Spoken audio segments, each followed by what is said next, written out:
बिस्मिल्लाहिर्रहमानिर्रहीम। अस्सलाम वालेकुम नाज़रीन, कैसे आप लोग? उम्मीद करती हूँ आप खैरियत से होंगे। आज मैं आप लोगों के लिए रेसिपी लेके आई हूँ, बहुत ही डिलीशियस, बहुत ही यमी और यूनिक मखनी कबाब है।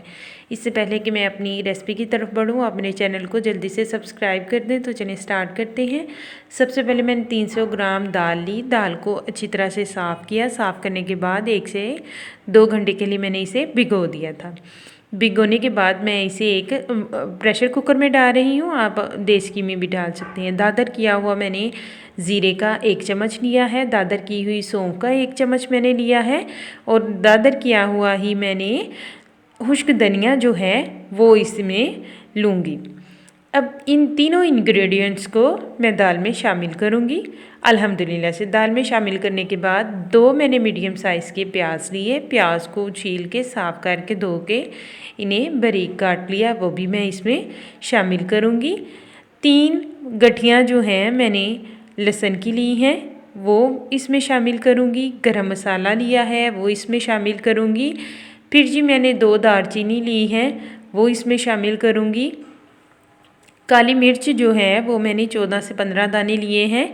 फिर जी मैंने तेज़ पत्ता लिया है, वो मैं इसमें शामिल करूँगी। अल्हम्दुलिल्लाह से शामिल करने के बाद जो है 1 टेबलस्पून सॉल्ट यानी नमक का लूँगी। नमक आप अपने टेस्ट के हिसाब से कम या ज़्यादा कर सकते हैं।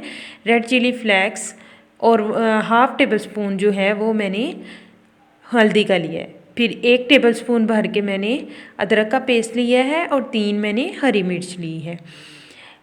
इनको डालने के बाद 500 ग्राम मैंने बोनलेस चिकन को लिया है, क्योंकि बोनलेस चिकन बहुत कम लोग खाते हैं तो वो हम इसे इस तरह यूज़ कर सकते हैं। 2 प्यालियाँ जो है वो मैंने पानी की ली हैं।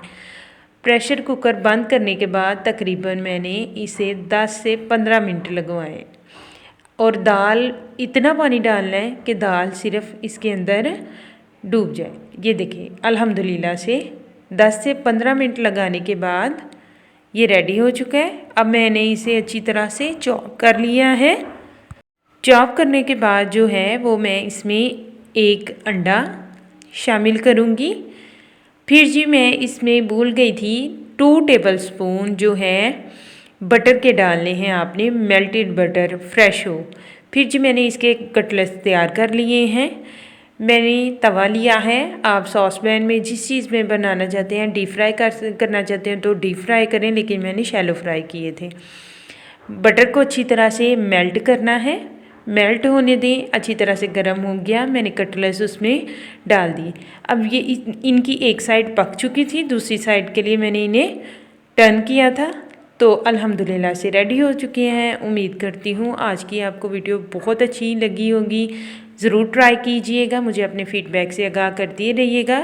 वीडियो को लाइक शेयर कीजिएगा, दुआओं में